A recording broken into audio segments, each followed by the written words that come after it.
Welcome to another episode of the Miles Offside podcast, where we talk a little bit of championship and a whole lot of championship.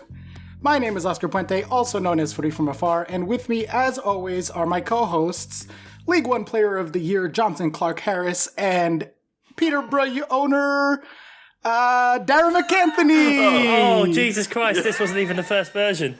We don't talk about League One on this podcast anymore. Fuck the pyramid. We're not looking down that low. See you later. Bolton, Rotherham, Accrington, Stanley, all you other shit munchers, Wycombe when you're gone, fuck off. We are championship people. Peterborough promoted. Oh. No longer having to deal with the Papa John's trophy. That's the sweetness. That's the sweetness. Oh. You mean your only chance of silverware? You're glad you're not worried about that anymore? Yeah, pretty much. Yeah. Does Posh Island now become like Posh, I don't know, archipelago? Did they get a few more islands in there? Posh Peninsula. Posh Peninsula. The Democratic Republic of Posh. Yes, please.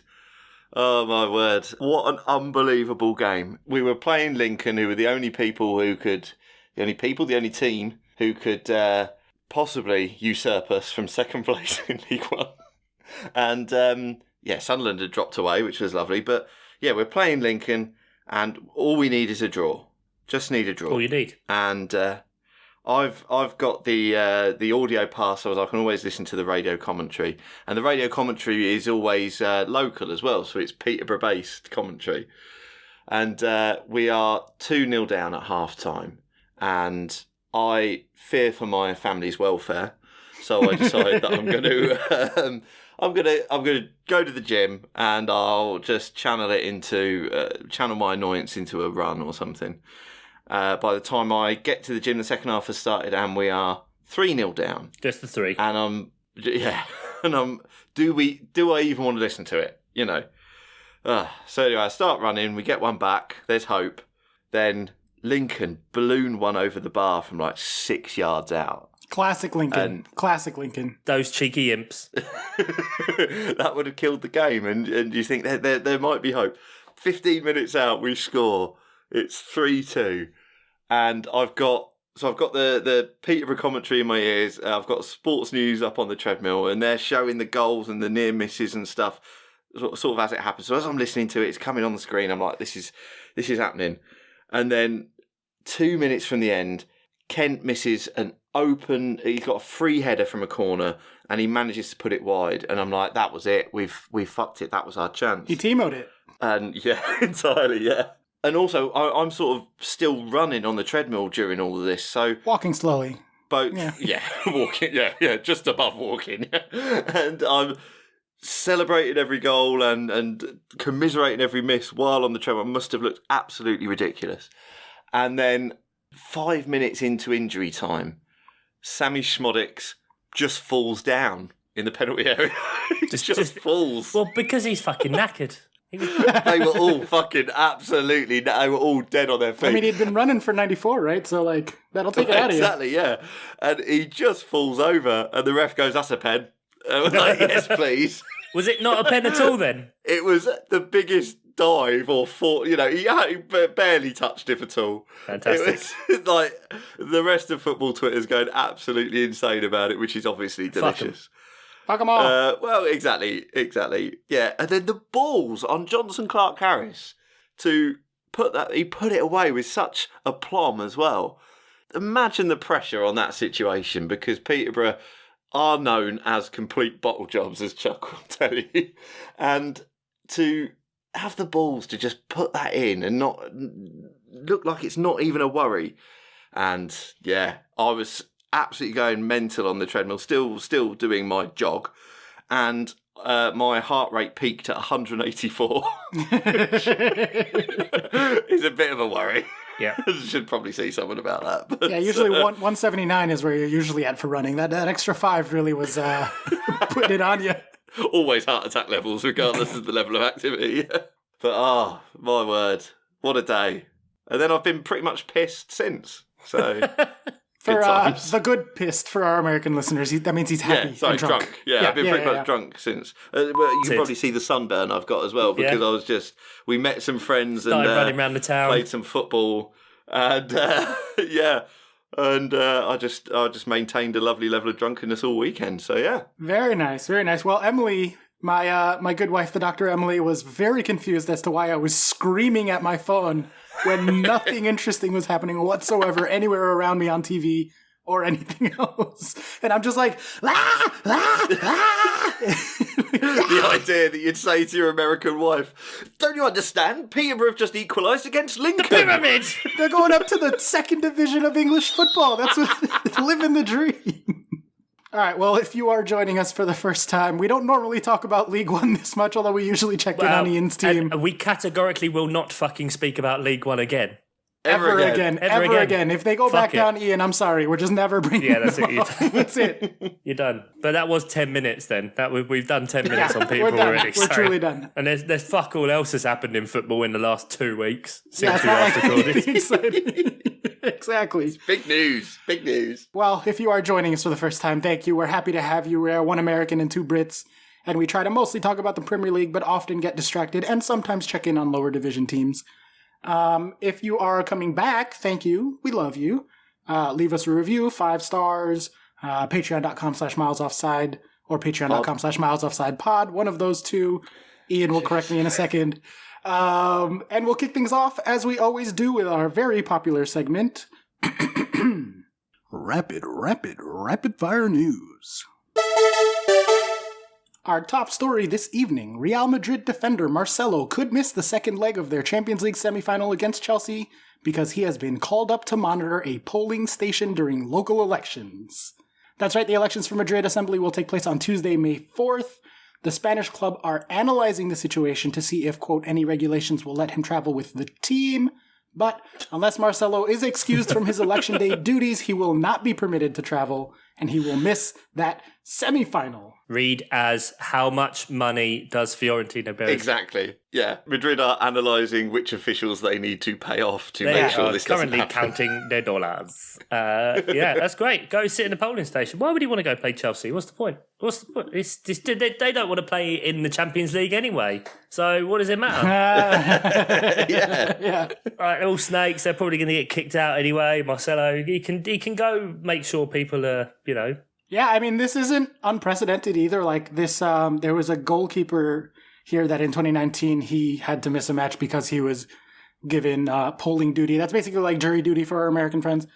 He will, however, be compensated £56/65 for working the polls that day. So, it's not like Marcelo's missing out completely on all this stuff. Oh, that makes up for it. Can you imagine rolling up to vote in your local county election and then it's like Marcelo's at the door being like, showing you how to hit the buttons full kit as well. Full kit, yeah. Full kit, just sitting there with his keys in his hand, going, come on, I'm wondering if I can get to the game, pulse shut, can I make it second half?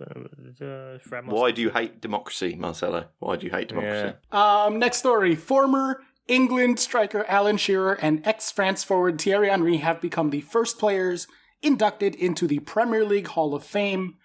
Shearer is the Premier League's record goal scorer with 260 goals for Blackburn Rovers and Newcastle United. Thierry Henry scored a club record 175 goals in 258 appearances for Arsenal. A 23-man shortlist for 6 more inductees has also been announced, and they will be decided by a fans' vote, which will close on May 9th at 1800 BST. So the other 6 are going to be all Arsenal players as well, obviously, because it's an online poll. Can we, I'm fine with Thierry Henry and Alan Shearer. Can this segment for us, can we just go through the 23 and say yes or no right now? Because I genuinely don't know who they are, and I'd love to say how shit these other Man United players are that are inevitably in there. Yes, give me 1 second, because you'll be very surprised to know that I did close the tab, but I pulled it back up just now, so I got the I'm going to say back. Ryan Giggs is in there, but probably he should worry about other stuff at the minute. All right, let's do this. I'll say we all just say domestic. Yes, no, or next. 23-man shortlist. Tony Adams. I don't know. Okay, right. Oh, it depends who else is there, doesn't it? Hall of Fame. No. Yeah. Out. Negative. Okay. Next. How many more have I got to pick? Right, 6. David Beckham. David Beckham gets a yes from me. Most famous. Yeah. Most famous football globally. 1. Right, I've got 1 of my 6. Let's go. All right. Dennis Bergkamp. No, thank you. Oh, he was really good, but they've already got No Thierry one who played Henry. before 2005 is getting in my Hall of Fame. Yeah, but that's you. Sure, but I'm not going to vote for someone I've never seen. Oh, God, if we go for 23, this is going to be 20 This minutes. is my vote. Be quick. Yeah. Birdcamp, no for me. Yes. Do you guys just say one-word answers, yes or no? Yes. Yes. This is like Tinder. I'm wondering if something better is going to come along later. Yeah, swipe left the good one, or swipe right the good one? I don't actually know. Swipe right all night, baby. All right. Sol Campbell, swipe left. Yeah, that's the left. No. Eric Cantona, Kicks fans, Get swipe the fuck right. out. Get the fuck out of the world. Fuck off. Fuck off. I fucking hate that guy. He's fucking overrated. His goals per game wasn't that good. He did fuck all, and he's All right, moving on. Andy Cole, that's a no for me. Andy Cole, no. Ooh, no. Okay, Ashley Cole, swipe left for the first generation. He could get in later, but not the first year. Yeah, no. Didier Drogba, absolute yes. Yeah, just because I like him. Mr. Wembley himself, like, come on, no one has a better record in cup finals than Didier Drogba. Yeah, why not? Yeah. Ian, where are you at on Drogba? I think yes. I'm happy with Drogba. Yeah. Les Ferdinand, that's a no. Oh, I do like Les Ferdinand. I do. Yeah, I do as well. Nah, but no, Newcastle have got Shearer. They've got Shearer in, that's all right. Yeah. Then we have more Ferdinand. No, sorry, not less than more. Get it? No, Rio Ferdinand. Anton that's Ferdinand. a no for me. Rio. Rio. So the problem is with this that you're tempted to go glamour picks, which always means you're attacking midfielders and your strikers. You've got to have some defenders in there, and I mean, there are some defenders I'm going to vote yes on. But... yeah, I'd be tempted to maybe say yes on Rio. I'll say Rio. Yeah. All right, Robbie Fowler. No. Swipe left. Fowler, he was fucking good. But we've already got Bergkamp and Drogba out of this list. Yeah, exactly. Yeah, I guess that's a no. But fuck me, Fowler was good. Steven Gerrard. I was starting to swipe right, but then my finger slipped and it's going left now. So I accidentally slipped in the wrong direction. And that's a no when for you're me. only picking 6 from these, I think you can maybe say no to Gerrard. Yeah, It's a no. Never won it. Never did nothing. Oh yeah, good point. Roy Keane. No. that's a no. Frank Lampard, obvious yes. Yeah, that has to be a yes. Yeah. Like obvious yes. Not that we're not goals, biased assists, or all anything. that. Right, I've only got one more. Yeah, I've only got one more. I'm a bit worried. Yeah, now. how many have I said yes to? I got Beckham, Drogba, and Lampard so far. So I have 3 more. Matt Letizia, that's a swipe left for me. Don't know anything about him. Yeah, no, I mean he was a great player, but I mean not in the absolute sort of tip top of Hall of Fame category. I wouldn't think. Yeah, at least not first ballot, right? Like maybe he gets in the second, third year. He's now anti-vaxxer, anti-mask, anti-lockdown mental Oh, okay, case. So. that's a definite no for us Yeah. then. Michael Owen, I'll give yes because I only saw him a little bit, but I know he was like the 19-year-old that everyone I was just obsessed feel with. like the latter half of his career just means it's a no. He was just permanently injured. Yeah. All right, I'll amend mine to a no. Then you guys know more than me. I only saw him play like once or twice. So. Peter Schmeichel, the older of the Schmeichels. Yeah, actually, goalkeeper. Yes, absolutely. Yeah. Have to go Schmeichel. Yeah. Oh, shit. Yeah, he is. I think the only keeper on the short list too. I don't see Czech, and I don't see. God, what was the Man United guy? Van der Sar. Yeah, Van der Sar. Yeah. So Schmeichel gets a yes from us. Yeah. Yeah. Okay. Paul Scholes, no thank you. Seen his Willie. Nope. He's a bad player. He's not a bad player. He's a bad tackler. He's not a good player. He's a violent player. Yeah, no, he's a bad tackler, but he was a very good player. I saw a lot of him to know that I'm comfortable in my position on that. He was an amazing passer of the ball. Well, okay, fine. But John Terry, swipe right, best defender ever to play in the league. right, well, the thing is, I've then got to drop someone. Oh, you're actually writing this down. I thought this would be quick, and I'm so naive to think that this would be a fucking quick thing. Yeah, I don't know. You said I wasn't going to do this, and then you said it. I'm just going with it. But Terry's got. I guess I've got to replace Rio with Terry, I suppose. That's right. You better. Yeah. You fucking better. Van Persie, that's a yes for me. That's my 5th Oh, spot. does Van Persie get in ahead of Bergkamp, Chuck?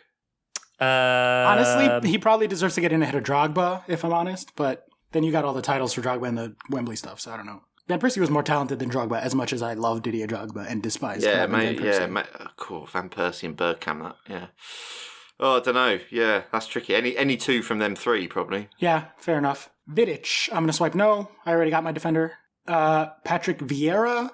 Vieira was really good. I've already done my 6 ages ago. Yeah, and last but not least, Ian Wright, who I'm going to give a spot to just because he's like very, very outspoken. Brilliant. And lovely bloke. Yeah, his I didn't see him play, but his post-playing career has been phenomenal. His like advocacy work and all that sort of stuff. So He was Palace. Dulwich Hamlet to Palace, then to Arsenal, played for West Ham, played for someone else. in the Midlands, I think. Villa, maybe. There you go. All right, that was the 23-man shortlist. We did not decide anything. Nope. I mean, Lampard and Terry and Drogba got in for all of us, so... I didn't put fucking John Terry in there. Fuck off. Okay, sorry. 2 out of the 3 of us. Yeah. 2 out of the 3. All right, moving on then. Next story, shall we, gents? How many more stories are there? Are we talking about Speaking football of this week? strikers that are talented but will never win anything, Harry Kane has reiterated his desire to win trophies following Tottenham's Carabao Cup final defeat and amid continued speculation over his future. England captain 27 is yet to win a trophy at Spurs, with the loss to Manchester City being his 3rd loss in a final. I want to be winning the biggest prizes there are to offer, and we are not quite doing that. He said that 5 years ago. I mean, is a potential 5th place going to be enough to keep him there? I mean, this is probably his last chance for a move.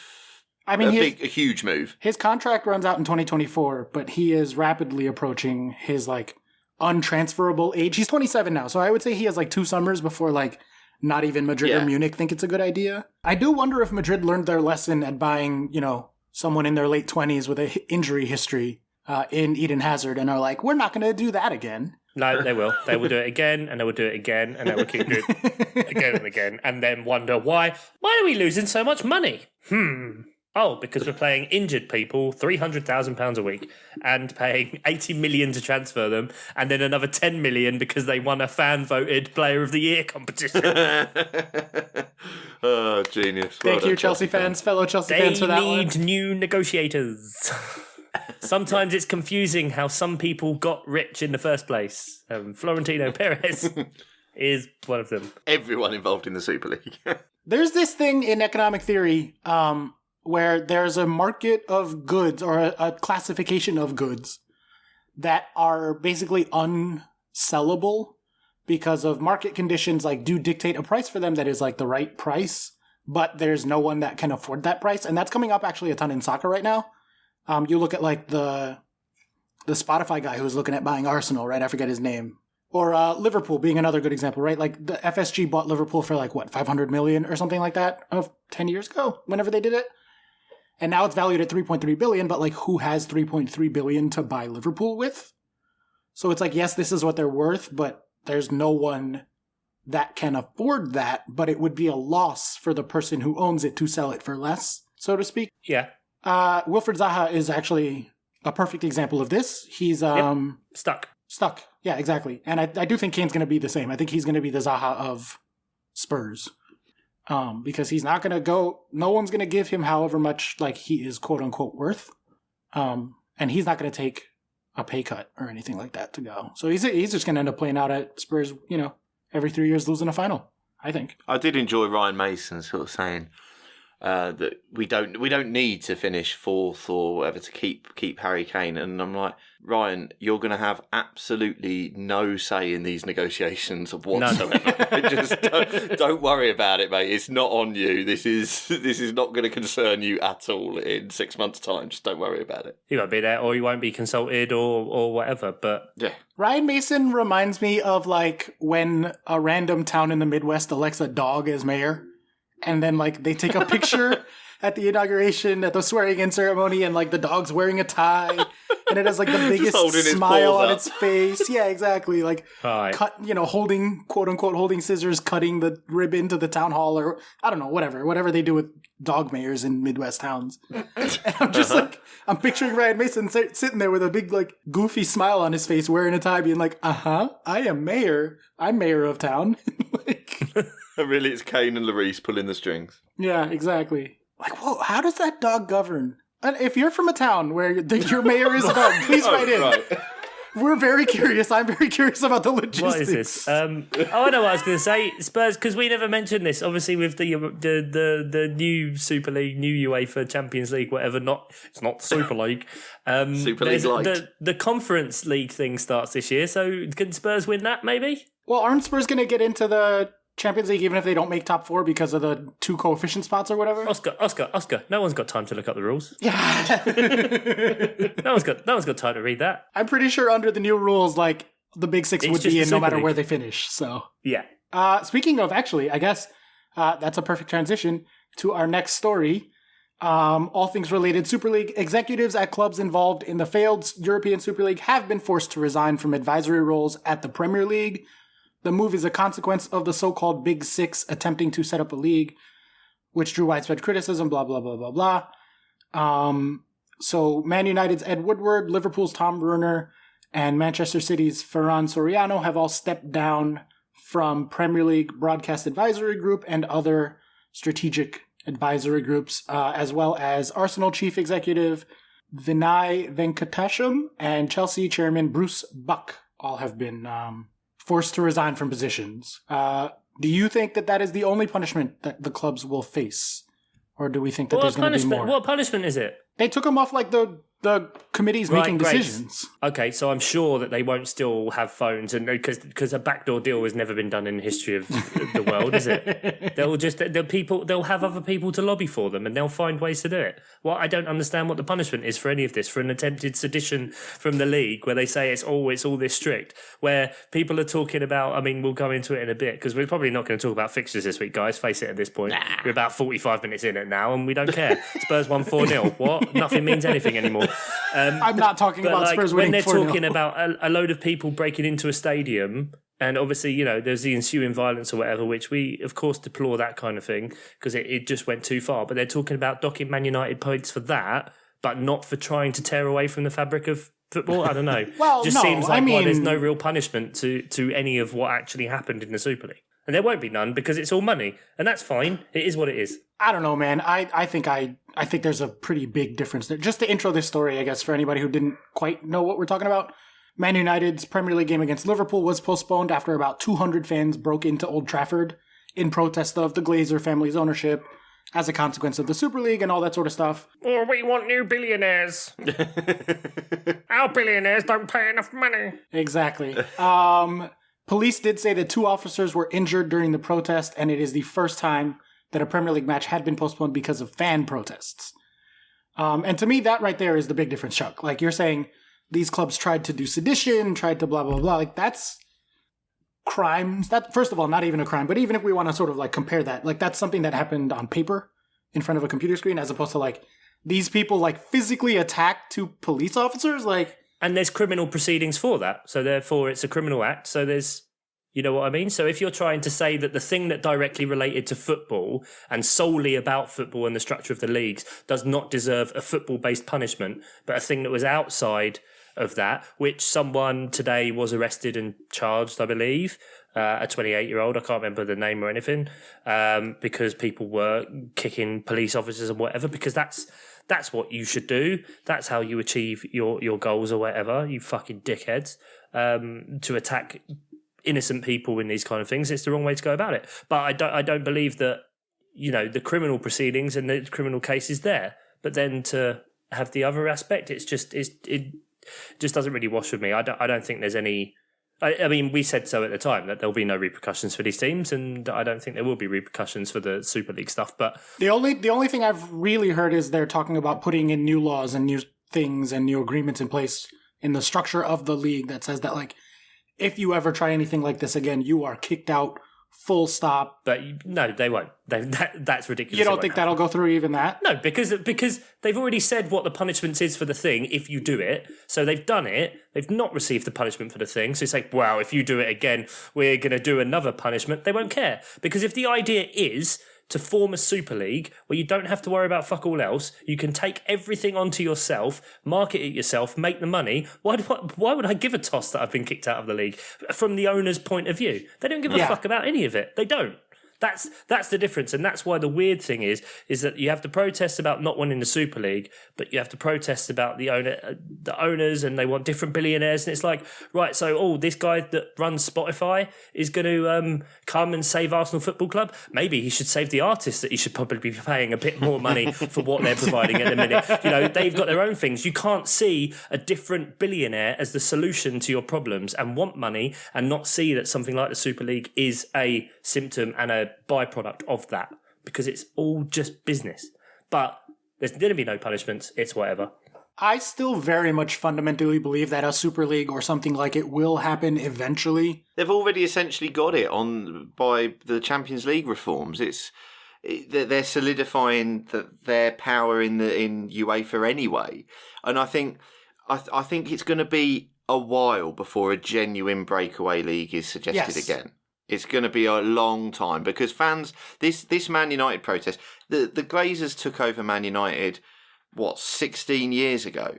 And there were protests at the time and it was a big deal, and there was a breakaway club formed because of it. But ultimately, Man United fans, they want to go see their team and they ultimately tacitly accepted it. But now fans feel, and it might be very brief, but fans feel empowered at the minute to flex their muscles, and this protest is a symptom of that fan power being felt, and I think it's going to be a long time before a genuine breakaway would ever be considered again. It's going to be a while. I think it is a long way down the line. I think especially we'll see what happens with the next few rounds of TV deals with the Premier League. Because the Premier League TV money is a huge difference that's why the English clubs were so quick to pull out of the Super League. It's because they already have more money than everyone else. This is much, much, much more urgent and dire for the Spanish and the Italian clubs. And there's been talk of potentially the Spanish and Italians forming their own joint Super League of just those two or whatever. I don't know. It's just so irritating because they don't have a divine right to be the biggest clubs in, Madrid and Barcelona don't have a divine right to be the biggest clubs in Spain. They just have been. And Liverpool were the biggest club in England in the 80s and Man United were in the 90s, but they're not anymore. And these things are cyclical. And it's this sort of consolidation of power that people don't like because you want it to be cyclical, otherwise it becomes boring. And they don't have a divine right. They've overspent and they've got themselves in financial trouble. And because the model is broken from the top down, it doesn't work. It doesn't work at Peterborough's level, as in we've got 3 owners now who are bankrolling the club. They go away, Peterborough goes under, and that's pretty much the same for every club, Championship and below. And then you get to the Premier League, and you get this overspending and happiness to have debt. What the Glazers did is unbelievable to me. That why can't someone like me go into a bank and say, I want to borrow the money to buy Man United, and then I'll just give them the debt? It does. Rich people manage to do that. It's insane. It's absolutely insane. Yeah, you just need a better accountant, I think. Well, yeah, clearly, but yeah, the consolidation of power is something that fans feel like they might have a say in. For once.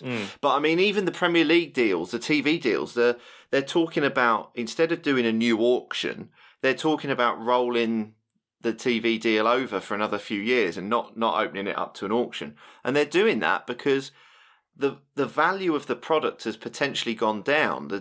I know obviously there's been no fans and fans will be coming back, we hope. But the product is not as interesting. One, it hasn't been as interesting without fans, and two, because I think Man City ran away with it this year, and just various things about the people of getting wise to the fact that these finances can't continue. Last time the TV deals came down, I think at least some of the packages actually went down in value. I think they would have gone down in value again, which is why the Premier League is suggesting, why don't we just roll it over for a few years? And I just think there's a few little nexuses that are happening that just there might be change, but it's very hard competing with rich bigger boys. They're doing the human thing of kicking the can down the road. Mm-hmm. Because I think you're exactly right. That's why they don't want to renegotiate these TV deals. Because I think if the TV money does go down for the Premier League clubs, then they're looking like Real Madrid and Barca and the Italian clubs of being like, oh, okay, well, if we're not getting paid here, then if we throw our hat in the ring with even more famous clubs, replace your Burnley with your Atletico, then that is a league that could potentially be more marketable. I honestly think if the Super League had secured TV rights before announcing, that we wouldn't even, they would have just pushed through. I think they would have just done it. But they didn't have that, and then they announced it, and then everyone got pissed, and then company in their right mind is going to be like, oh, well, we're signing up for this now, even though everyone hates it, right? So one of a million failures in that rollout. Yeah, that was a disaster on every level. Insane, yeah. Can we go back though, Ian? Because I want to hear your perspective on this. Because to me, I really do think that fans breaking into a ground and attacking 2 police officers is something that should be punished with points deductions, whereas something like trying to break off probably should also. But it to me, it's like a definitely a step down in terms of like, wow, you really need to do something about this. Could it have, because this is what they decry, and obviously people say that's not our fans or whatever. It's an outside, it's not like people have bought tickets and gone through processes and those kind of thing. It's just people breaking in. So like I can pop on a Liverpool shirt and break into Anfield and get Liverpool a 10-point deduction. Sure. I mean, you could, but then you face jail time. Like, well, this is it. I don't know. Ian, I really want to hear like where you're at on this though. Cause like, I'm trying to see if like that's an English versus American thing or just a me versus Chuck thing. Like, no, I don't think so. I think it would be reasonable to deduct Man United points, but I think you'd have to be, I think going like 10, 12 points and ruining their season would be excessive. How far ahead of Chelsea are they? That's the only thing that matters. They should be deducted 6 points. 7 points. 7 points, I think. Well, they've got a game in hand, so 9 points. They have got a game in hand, yeah. There we go, 10 points. Although Christ knows when it will be played, but yeah. Yeah, that's actually a huge problem. They don't have any midweeks. Nope. They are already playing, unless they somehow lose the second leg of this Europa after being up like 6-1, I think it was. Something like that, 6-2 maybe. 6-2. Yeah. Like, unless that gets turned around on Thursday, like, Man United literally don't have any spots. They're going to have to play like 3 or 4 games in a week at some point to get this, because they already have their midweeks full. I figured they would just play it today, but they didn't. So like, yeah, I was quite surprised to see that we're recording Bank Holiday Monday, and I was quite surprised to see they didn't play it today. Nah, there's no way. Once they said that the players were in their coaches and back off to wherever, like it was never going to happen the next day. Especially something that's heated like that. If you just do it the next day, all those people potentially just come back. You need time to put in extra measures and investigate, and unless they did it behind closed doors in a different place, no one there, don't tell anyone. It's like Fight Club. Behind closed doors. There haven't been fans for months. No, but like, you know what I mean? Like, not even in a play, do it down goals in Rusholme. You know what I mean? Like, something, anything like that. But yeah, it requires extra fixtures to be moved. They're talking about like May 15th, 16th fixture for Liverpool against West Brom would need to move, and then United would basically play a Saturday, Tuesday, Thursday, Saturday. They would have 4 games over that. So because they won't do it after the last game of the season. They just won't do it. That's the last game of the season. That's it. Right, because they can't reschedule the entire league, and the last game is always played at the same time for the whole league. So like, and honestly, like if I'm Man United, like fuck it, I don't care. They have top 4 like locked down. They're greater than 99%. Like they throw out their youth squad on a rent, like have them play the day before the Europa League. Who fucking cares? They're going to throw out their youth squad anyway. Yeah, exactly. Liverpool are the ones that care more, but they, let me try to remember. Are they still in the Champions League? No, they're not in the Champions League. Are Liverpool in the FA Cup? No, they're not in the FA Cup. I think they're just in the Premier League trying to get into the top 4 and failing miserably, if I remember correctly. No, that can't be right. I love it when Oscar does a skit. I'll keep going, too. They're not far off the top 4. All right. Settle down. I mean, they could be 4 points. They could be 4 points behind Chelsea with 4 games left. That's absolutely correct. You know, especially if United do that and roll out the youth. Yeah, true. All right. Well, he didn't want that to go that way, Chuck. Oscar no, correct. I'm just going to ignore that and move on. That's correct. Our last story. I know we're taking a while on news, but honestly, the fixtures were pretty boring anyway, so it's fine. This one's a big one and a good one. Social media boycott. Football clubs, players, athletes, podcasts, and a number of sporting bodies have done a 4-day boycott of social media in an attempt to tackle abuse and discrimination on their platforms. The show Solidarity Against Online Abuse hopes to encourage companies to take a stronger stance against racist and sexist abuse in recent years. Rugby union, cricket, and rugby league clubs also joined the protest. The Premier League released a statement prior to the 4-day silence saying it would not stop challenging companies until discriminatory online abuse is removed from our game and wider society. We know that a boycott alone will not eradicate this, which is why we will continue to take proactive steps to call for change. I know one of the proposed steps forward was to make it so that you can't message players specifically, like basically close their DMs, which seems like the most half-measured bullshit thing I've ever heard, because can I close my DMs also? Or every person ever who has received abuse? Like, no. But then you're also saying, oh, well, you're black, you're a person of colour, so your experience of social media needs to be limited. Right, exactly. Yeah. Let's not fix the problem. Let's just, close the door. But at least the boycott, is a big enough thing. It did garner attention. Like, even my mom was like, hey, what's up with this Twitter boycott? Although that's because they talked about the riot, as she called it, at Old Trafford on, like, American news. Like, tonight at 11. She was like, on CBS, they talked about one of your soccer teams. I was like, thanks, Mom. Thanks, Mum. I love you. That's so nice. So she knew about the boycott, which, like, for my mom to have heard about this is like... Yeah, that's interesting. That breaks That's through, a good thing. yeah. You know what I mean? Like, she's a random lady who could name maybe, like, 2 Chelsea players, and that's, like, with me as her son. You know what I mean? Yeah. Like, And one of them's Balak. and she still thinks Michael Ballack is starting. Yeah, exactly. I don't know. What do you guys think? Any sort of thoughts on the boycott, on blocking DMs, or any of this at all? I think the whole purpose of it really is to try to make, obviously these situations, it can't just be you have to turn it off or you have to deal with it. It's like, no, we need to find a way to find these people and stop these people. There was a thing, we mentioned about Ian Wright before, and he was on TV on Saturday on BBC Sports Score, or whatever it's called, their programme that they run on a Saturday and talk about football and do whatever. And literally it was censored, obviously, but he was there reading out the DMs he'd received that day.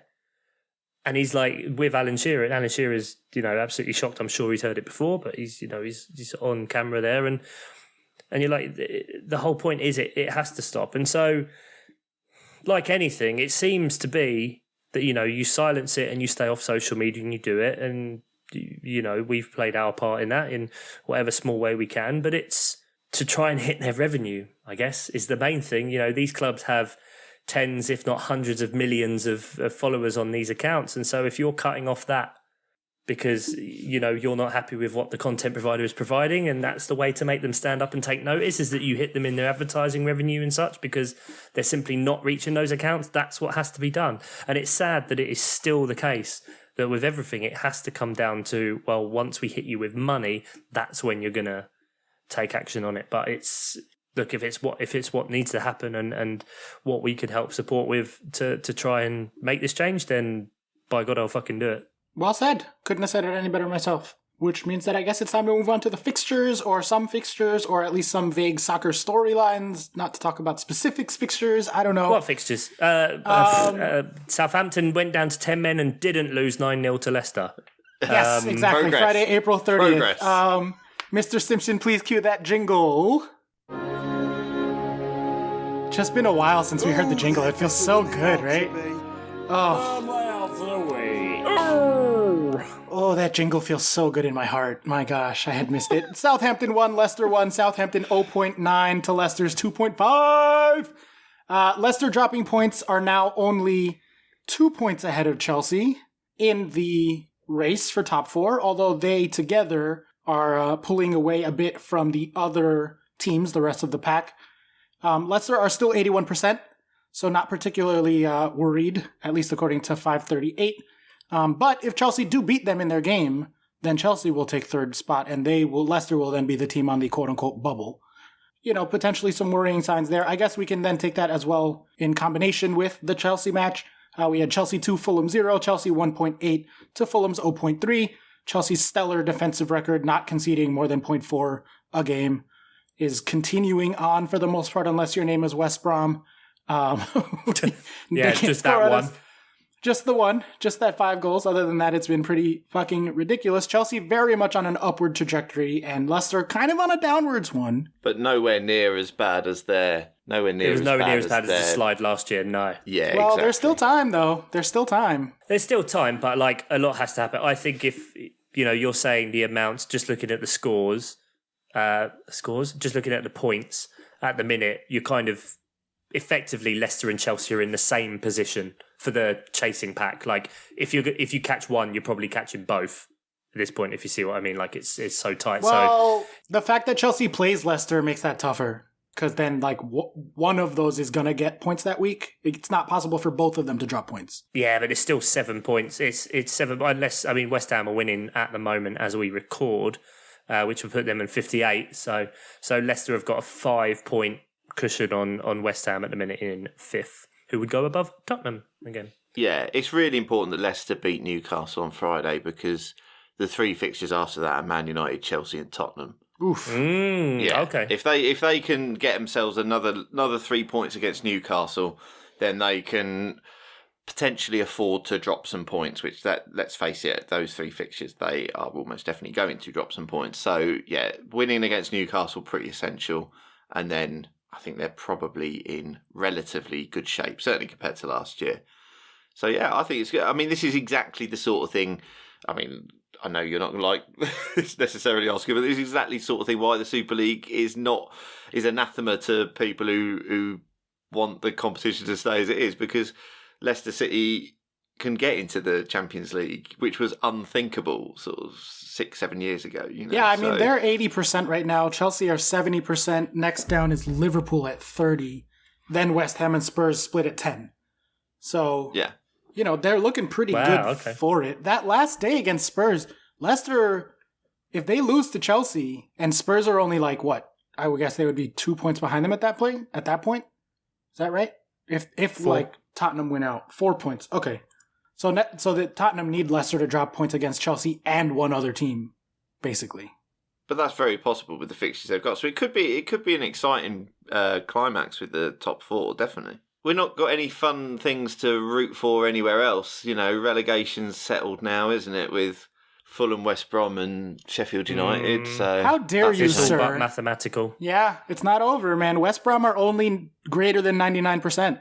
And Fulham are only 97%, so it's not technically over. Newcastle on 2%, despite however many fucking points cushion they have. I thought it might have all been done and dusted by now. I wasn't paying attention. Obviously I'm being facetious. 2% is yeah, nothing. I know you are, but yeah, I assumed it was all done and dusted. I know. Okay. How bad are Newcastle's underlying numbers that they're still 2% despite that cushion and that many games left? Like, fucking A.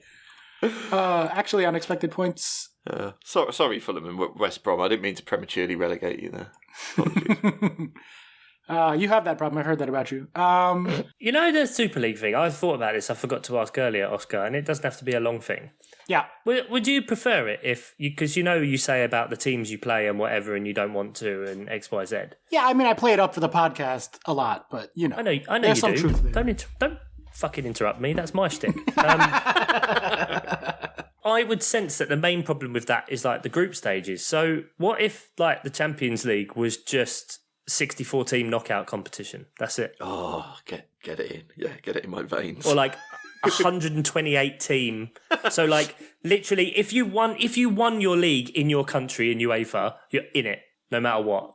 And then then obviously you can then have the coefficients and whatever, or like the finishing places based on countries and the other. But it is just pure knockout competition. So like an FA Cup but with all of Europe, basically? Yeah. And what, like based on the 5-year coefficient or whatever? Well, no, because you have that for countries denoting number of places, right? But no matter what, because obviously now there's certain countries where if you win it, you don't get in because you go to Europa or whatever qualifying. Well, just even that out to spread the money around Europe a bit, whatever. Try and find a way for that. But yeah, it's just a 128 team knockout. And then if you go out at the first round, you then go into the Europa League knockout, as it were. I mean, sure. I think if you structure it more like the FA Cup, so that like Chelsea don't need 7 extra fixtures against like the second place Croatian team, for example. Right? Exactly, because sometimes these teams have won it after 4 games. Right. So then you've got 2 games that are potentially dross anyway. Right. So it's not going to matter. They're going to roll out whatever. Then there's going to be some form of narrative in there for someone. But if the whole thing's knockout, everything is that game. Like you have to bring in the bigger clubs at like round 4, and I'm in. Just because not even about the sporting competition. Ian laughs. But no, because that's the point of it. If like Dundalk knock out fucking Real Madrid in the first round of the Champions League. That would be amazing. Exactly. 100%. And that's why it's good. I'm worried about Chelsea, like from the Chelsea perspective, because that's what you were asking me, right? Like, I'm worried about their legs. There's too many competitions. Cut the League Cup. That shows when I came in. Cut the FA Cup or something. Like, have it replace something, because I don't need a bunch more extra fixtures. Or is this the same amount of fixtures? Well, if you did a 64 team knockout, would be 2 games less, wouldn't it? Because wait, how many? Once you get out of the groups in the Champions League, it's 32 teams, isn't it? No, it's the round of 16. 16. Is the round of 16? Is this round of 16? Okay, so yeah. So if you do a 64, No. A 64 knockout tournament, that's it. There's 2 less fixtures, and it's all knockout. Sure. I mean, I'd be down for that. Chuck's alternative football rules expanding.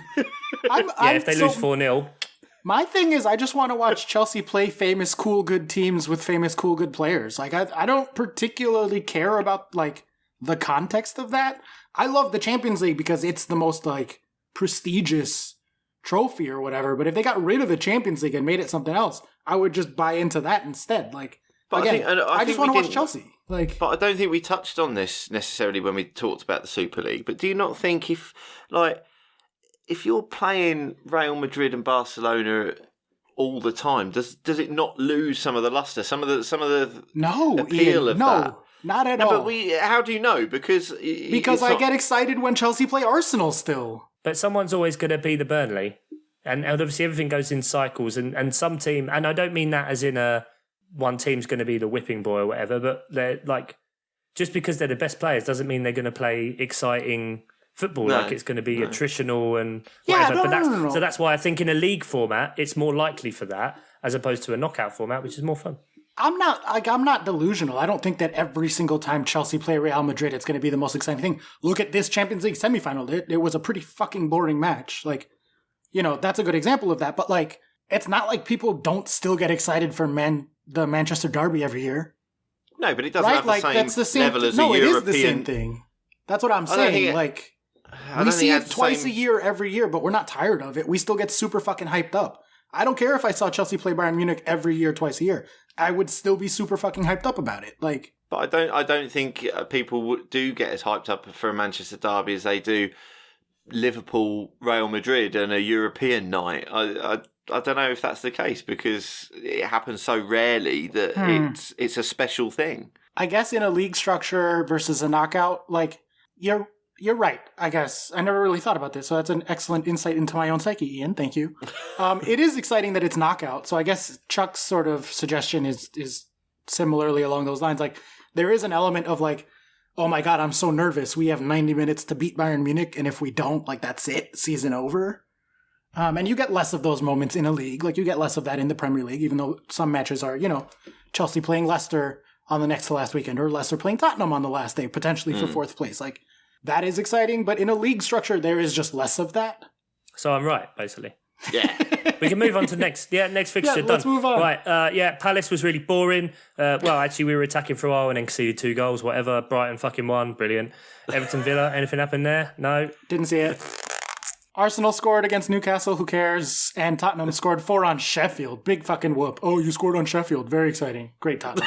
Gareth Bale hat-trick. Gareth Bale hat-trick? Is that what I didn't watch that because I don't care about either of those teams. Gareth Bale hat-trick, yeah. Yeah. There were a couple of very nice assists in games this week, though. Mason Mount's takedown and flick on was absolute filth for Chelsea's. I think it was their first goal against Fulham. And then Serge Aurier's assist for Bale's first goal, I think. Did you see that? Where Bale that was good. Just ran they were constantly looking for the same ball. Yeah. It was fun because they played that pass. It must have been 14 times. You're like, right, so Ryan Mason's tactic is dink it over the top or so nice when it works. It looks so nice when it works. Yeah, it was good. Bale had time to look up, see where the goalkeeper was, and then just toe it past him. It was lovely. Putted it. Yeah. He putted it. Yeah. That was it.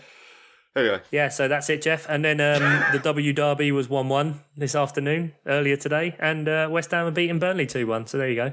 There you go. There you go. You know all of this because you're in the future. All right, well, that's enough about the soccer. Let's talk about fantasy. Is that going to cheer one of you up and piss the other one off? I don't know. Who am I playing in the Bluffer? Who do I need to destabilize emotionally right now? You're playing me. Oh, okay. I'm playing Ian. Ian, how'd you do in FPL? Is this a good segment for you? I'm suitably destabilized. Couldn't even say it. Fucking hell. Perfect. Tell us about it. Well, did you lose to the stats robots? Please tell me that you did worse than the stats robots. I assume so. I don't. Let's have a look. I don't even know what did the stats robots get this week. The stats robots had Jorginho and Pulisic, so 2 zeros. I just went fun with it because fuck it, no one cares about this team. Yeah. Trent, Bruno, and Shaw. So I assume I beat 2 you. 2 zeros, 3 blanks, and we're ending up on 44 points after a -4. Oh wow! And subs. Okay, well, we'll After a -4. so 40. Yeah, so No, 44 after the -4. Oh, sorry, 48. right, okay, fine. So yeah, you probably will beat me. I mean, I tripled up on Liverpool, so had Trent, Mane, and Salah. Holding didn't play. None of my other defenders or keeper returned. I had Mount for his assist. I had Calvert-Lewin and I captained Iheanacho. I'm going to get 10 points off the bench with Harrison and Watkins, but I mean, I don't think I'm the story really here. I think we need to have a little look at Chuck's team, don't we? Yeah, I had 6 players blank. You had 6 players blank and you still got the score you did? 62, yeah, mate. Yeah, completed it, bruv. 62. Fuck me. 62. It is entirely Edouard Mendy, Kai Havertz. I had Son captain. El Ghazi got another goal, so that's worked out for me because I brought him in 2 weeks ago and he got 2 goals for the cheeky sausage. And I have Ian's nachos there. But yeah, I had Alex. I was actually, even with triple Liverpool, I was quite happy that game didn't happen because I know a lot of people have a lot of better players from that team than Trent Jota and Nathaniel Phillips and Luke Shaw. Yeah. And Saka didn't play. Diaz didn't play. Kane couldn't get a goal in a 4-0 rout. Bamford got a 1. I reckon even after my subs come on then, that means you've closed the gap to like 36 points. Oh, scenes! Have I? Scenes! How many weeks are left? With 4. 4 weeks left. 4 weeks left, 36 points. That's highly doable. That's highly doable, Ian. Especially with the fixture craziness that's going on. Yeah. Have you got any chips left? No? No, same. Good. So it's just a Okay, straight so shootout. straight shootout, yeah. Stats Robots never played their bench boost, so when should I play that? You guys tell me. I don't know. Last week? Oh, I'll let you know. Yeah. Someone take over this team. Game week 35 is now a big double. Oh, is it? Oh, there you go. Bench boost that week. Yeah, week, you then. probably want to play it. Probably want to play it next There week. you go. How many double players have you got, Ian? How many players you got Oh, playing let's have a double? look. That's a good point. So I haven't done any transfers yet, and I do have 2 freebies. Ooh. 1, 2, 3, 4, 5, 6. So 7. I'll probably transfer 2 more in, so I'll have 9. Yeah, I've got 7. I've got 1 free transfer. I've got about 7 million in the bank, I think. Fuck it. I got rid it of doesn't earn interest. No, but I got rid of De Bruyne for El Ghazi, so that worked out all fair right. enough. Oh, that worked But out I just well. don't know. I don't know because my single game week players are playing Southampton because it's Yes. Liverpool, or they're playing Leeds because it's Tottenham. So it's all kind of. I'd be getting rid of a double game weeker for another double game weeker potentially. So I might just save Yeah. the transfer, leave it. Blimey, that is confidence going into a double and I saving just a don't transfer. really know, mate. It's just it wasn't working for me when I tried, and now I'm not really trying, and I'm catching you up. So mind games, Fair enough. it is all well and good. Okay, fine. Well, I should mention, actually, the Fantrax League, the official MOP Fantrax Draft FPL Oh, is that still going? style league, that is still going, and I haven't really talked about it on air very much, but it is a very, very tight race. It is currently a 3-way tie for first place right now between Wow. Gabriel, Adam, and Johnny. So Where are very- you? Where are you? I am unfortunately in Is that why you fourth. haven't mentioned it? No, I mean, no, not really, but, no one else is playing, so it doesn't make sense to bring it up. I'm in fourth. My underlying numbers are phenomenal. I have the 3rd best underlying numbers, 2nd best underlying numbers in the league, but who cares? 9 points behind, so there's no chance I'm going to catch them. I care a lot, yes. There's no chance in hell that I'll catch them, so it's just between the 3 of them. What do 538 have it as? Well, by the underlying numbers, Gabriel is 100 total fantasy points ahead of Adam, even though they're tied in the league table. So Gabriel probably has the advantage, but he got fucked this week by missing that fixture getting postponed. He's going to lose to one of the other people in that 3-way race by quite a bit. Oof. So we'll see, because he has probably the best team. I swear to God, if Adam wins this league, I'm just never playing fantasy again. Adam, I love you, but no thank you, please. No, thank you. Wow.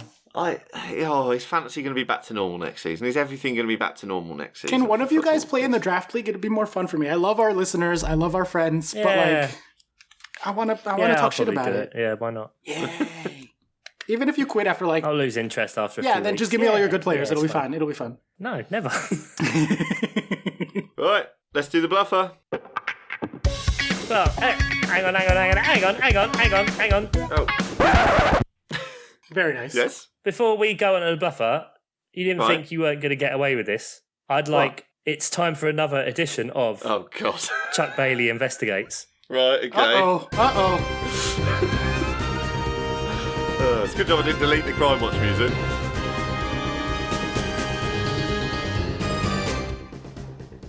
Hi. After a few weeks, you may have been confused at the previous Bluffer, which was something to do with the price of pints around the world. Uh-huh. You'll notice it was quite strange that the cheapest of the most expensive was about £4 something, and so we did a little bit of digging on your behalf, listeners. And Ian Stimpson, would you care to share some more information about the website that you used? I very quickly got that. I should have gone with the other better research topic I had, but anyway, I very quickly found that before we recorded, and I assumed when a website says top 14 most expensive places to get a pint in the world, that it would be the top 14 most expensive places to get a pint in the world. Yeah, but what was it, the top 14 of? The ones they'd selected. Yeah, how many did they select? 14.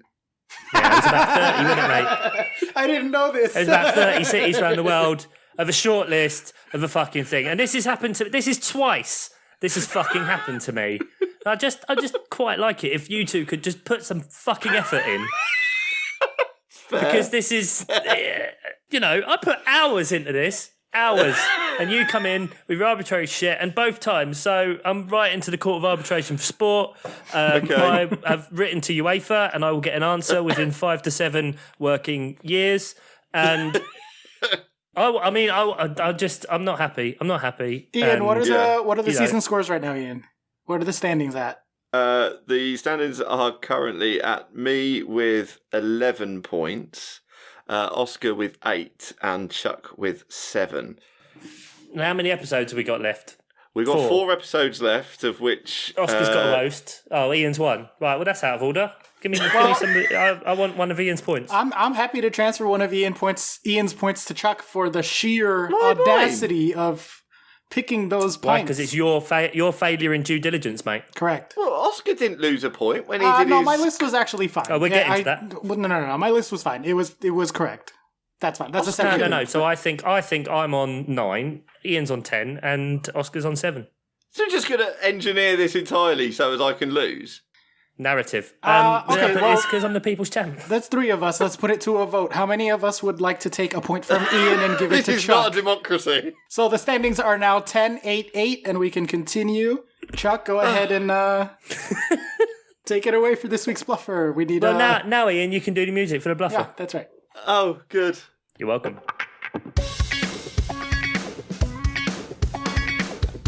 Fuck it. Tin Pot little competition. Carry on. Didn't even want it anyway. It's the Bluffer. We give a category with a number of answers. The other 2 pricks bid, or they just make it up, or whatever. It could be arbitrary. I'll throw it to Ian first then. Why not? Let's see how you do with this category. Ian, this list is 12. It's my 12 favourite numbers, mate. How many can you name? Yes! 7. I think things are going to go well for you here, Oscar. No, I won't do that. Oh, come on. That would be fucking amazing. Us trying to guess at your psyche? Please. Please. Dear. Yeah. No, the odds would be heavily stacked in Oscar's favour. So, Ian, you can pick arts and literature, film and TV, food and drink, geography, history, music, potluck, science and nature, sport. Let's go music. Music. Do you like musicals? I don't mind a musical, yeah. Okay, I've got the 21 musicals that Andrew Lloyd Webber's done stuff with, or whatever. How many can you name? Oh, right, okay. That's tricky. Okay, I will start with 4. 7. Oh, Yeah. Wow. Okay, I will go 8 and hope I can write some down quickly. 8. Ian, are you at 8? Not yet. How close are you to 8? Shut up. 5, 3. He hasn't even reached 4 yet. I'll let Ian go at 8 because I don't actually know any. So I was just I was going to try to drive him up as high as possible, but I think he'll call me at 9. So you're absolutely right. I would call you at 9. yeah, that was my sense. So take it at 8 because I know 0. Okay. 8 Andrew Lloyd Webber musicals. Okay. It's been ages since I wrote this, so I can't remember what the rules were that I imposed on it. So deal with it. Brilliant. Okay. Fucking deal with it. Cats. Cats. Meow. 1. Meow. The worst film of all time. Oh, terrible. Show us the butthole cut. Release the butthole cut. Oh, dear. Sunset Boulevard. Sunset Boulevard. 2. Jesus Christ Superstar. 3. Phantom of the Opera. 4. Evita. 5. Phantom 2, this time it's personal. Joseph and the Technicolor Dreamcoat. 6. 2 more. Starlight Express. 7. 1 more. That one was on roller skates. Where They were trains. this time it's Rollier. I don't know whether this is going to count. We'll find out in a second. Yeah, it must do. School of Rock. Oh, that's annoying. Yeah, he gets a point.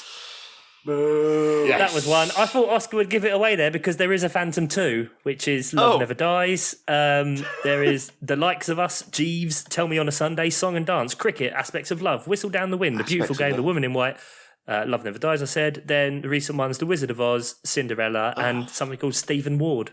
Oh, shit. I knew a few more of them. Fuck. Okay. Oscar, pick a category: arts and literature, film and TV, food and drink, or one of the other ones: geography, sport, history. History. Ooh. Not a good category for me. Okay, so I have got the 26 countries that have more than 10 UNESCO World Heritage Sites. Okay. So this ranges from 11, naturally, up to 55 at the top. So 26 countries that have more than 10 UNESCO World Heritage Sites. Let's start with 7. 8. 11. Oh, my word. Yes. That's too rich for my blood. Go on. I'm married to an ancient historian, Ian, so She's not that old. Sorry. there you go. She's turning 30 this summer. She's kind of old. I'm just saying, time to trade up. You. Fuck you. She's not gonna like that joke. Please don't cut it. 11. Yeah, I said 11. Yeah, 11. Okay, so you're going with 11. All right, so Oscar. Wait, did I get that? Did you call me at 11? I did, yeah. Okay. All right, that's fine. I do have 11. Yep. So you need to name countries with more than 10 UNESCO World Heritage Sites. 11 of them, please. Greece. Greece. Ding. Turkey. Ding. Italy. Ding. Italy is top. I know Italy's top with 55, along with one other country. Along with one other country. I don't know. I'm not going to think about that. Spain. Ding. Third on my list. I don't have the numbers to go with this, by the way. I just know it's third. Germany. Germany. Ding. Fourth. France. Fifth. The UK. Ding. Seventh. 4 more. Iran. Ding. China. Ding. Joint top. 55. Okay. Wow, that's a lot. You need 2 more. Yeah. India. Ding. That's number 6. Last one. This next one's I have a few that I could go with. They're all kind of borderline.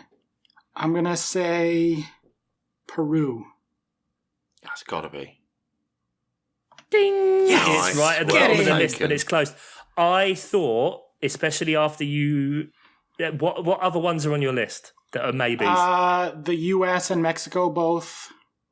So Mexico is between India and UK at 8th. Holy 7th, shit, that's whatever a it is. lot. USA is just below Iran. Okay. The big one here, if you'd have said Egypt, you would have been out. Wow. There's only 6. So that's why, especially after you mentioned about your wife, the ancient historian, I thought if you go Greece, Italy, Egypt, boo, so I was... Wow. Yeah. Well done. Good aggressive Keep that bidding as narrative well. alive, baby. We're going down to a shootout. Yeah. Let's do it. That was good, Oscar. Ian, you got any more that you wanted to check while we No, do these? anything I had written down, Oscar got. Russia in there. Yeah, so Russia's there, so that kind of closes out the top 10 that you said. Portugal and Spain. Portugal, yes. You said Spain early on, they're third. Okay. Japan, Brazil, Australia, Canada, Portugal, Brazil. Poland, Sweden, Czech Republic, South Korea, Belgium, Switzerland, and Argentina. Wow, 11 was a good bid then. That's about where I was Very at. good bid. Maybe like 13 I could have hit. Maybe. So it all comes down to this. Ian Stimson, which category are you going to pick? I will take science and nature. It's quite fun that the sport one has sat there since I originally I don't came want up with this sport. idea. Don't want sport. No No one's one picked wants sport. It's well No. fun. Okay, so science and nature, there is 11 for this. There are 11 systems of the human body. Oh, okay. 11 systems of the body in human biology. How many of the 11 can you name? I will say 5. 5. Oscar? I can't tell if you're counting or you're being really still because you're... Oh, no, I can see fingers going up now. You are counting. 7. I like that you counted up to 7 like you weren't just going to bid it anyway. 7. Oh dear, right, okay. That's what I've got. 8. Yet. Oscar, you going 9? Yeah, I'll go 9.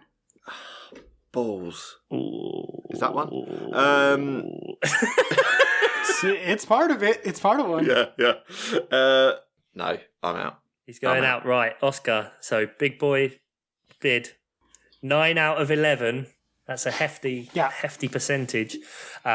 Systems. I got a 5 on that AP Bio exam back in 2003 or whatever, so... Yeah, is that good? Is that what's that? Yes, that's the most you can get. That's right. cool. Yeah. Okay. That gets you out of a college class. You take it when you're still in high school. Anyway. I've got an A in biology as well, so there you go. There you go. Let's start off with the balls. Reproductive system. Reproductive. Ding. 1. Should I just like look at my body and be like, oh yeah, that. I've got one of those. Whatever way, however you do it. Mate. Digestive system. Digestive system. Ding. Or excretory, apparently, which is a bit weird. In and out. Well, it makes poop. That makes sense. This is true. Endocrine. Endocrine system. Ding. Endocrine. Very Yes. good. Very Inside good. something or other, that means. Which means that there's also an exocrine. Ding. Oh my god. Correct. That's like skin and protection and shit. Circulatory, the blood. Circulatory. Cardiovascular. Both, yep. So cardiovascular or circulatory system. Ding. 1, 2, 3, 4, 5. 4 more. 4 more to go. The nervous system. The Big old nervous brain. system. Ding. 6. 3 more. The respiratory. Got lungs. Got lungs. Ding. 2 more. The one that I'm most famous for, the muscular system. Ding. 8. Yeah. Last one. Did I say skeletal? Did I say the bones? Did you? I don't think you did because I haven't crossed it off. Okay, then skeletal. Play the music. Here's music. Before you try and steal you another were gonna point, you change fucker. it. You were gonna change it to New York, New York. You son of a bitch. Oh, I forgot. Yeah, sorry. I've only had 3 He weeks. forgot in the admin. He's not had long to do it. Come on now. All requests must be sent in writing. Very good. Ian, you got any more that you wanted to add? No, definitely not. I mean, I didn't know endocrine. Well, I did know the words endocrine or endocrine, but no. I think I can finish it out. Oh my word! Go on then. Did I say the immune system? Oh, You I didn't have not. that. So immune or lymphatic system. Oh, I did have lymphatic. Is that the same thing? Yeah. Oh, okay. And then the P system. The P system. urinary system. Yep. To use the medical term, the renal or urinary or piss system. Yes. There you go. Correct. Well done. Doing that just to show off there. So Oscar gets a point. I'll probably take it off him at a later date, so it doesn't really matter. Correct. And there's Yep. actually some narrative here where we can actually try. So and 10, 9, take 8.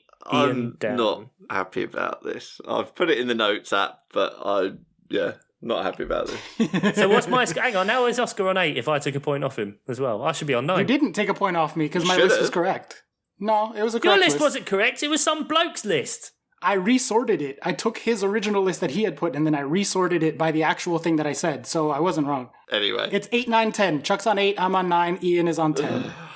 this is a travesty of justice. Yeah, this will be good when we do a 17-round bluffer in the off-season just to, Yeah. to eventually try and take Ian down. Ian, it's your fault for picking science. Come on, man. I didn't You know fancy I got that my- science shit on lockdown. Come on. I got a B at A-level biology. You should have picked sport. I don't know shit about sports. Yeah, maybe. Yeah, sports is it's literally it's been there since very first. Okay, we'll have to try and do that next time.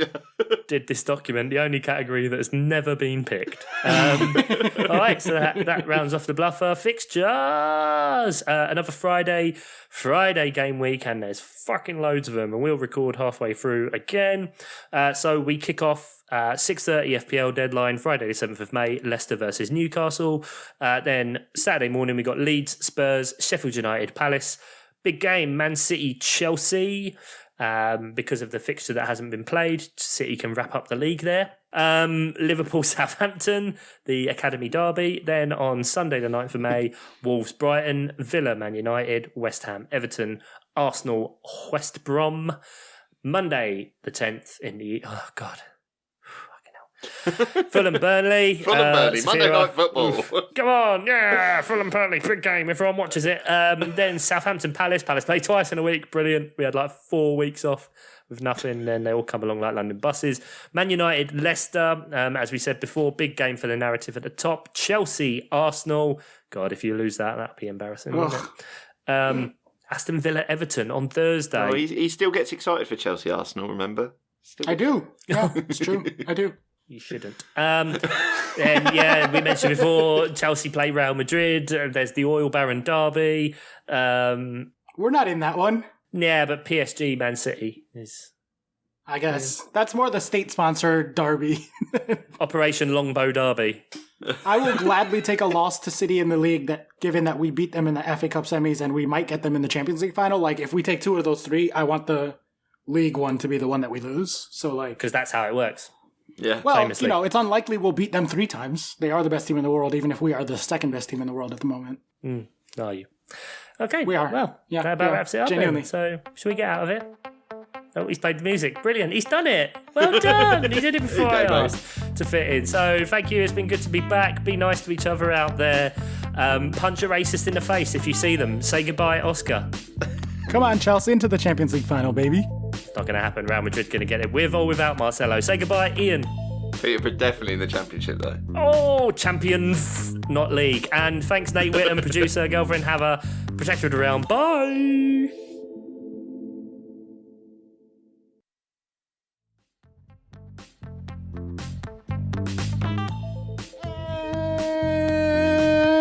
And welcome to another episode of the Miles Offside podcast, where we talk a little bit of championship promotion and a whole lot of championship promotion. Fucked it. My name is Oscar Puente, also known as Free from a fucking shit. Oh, heavens. This is what happens when we're out. Can we start that one over, actually, please? Yeah.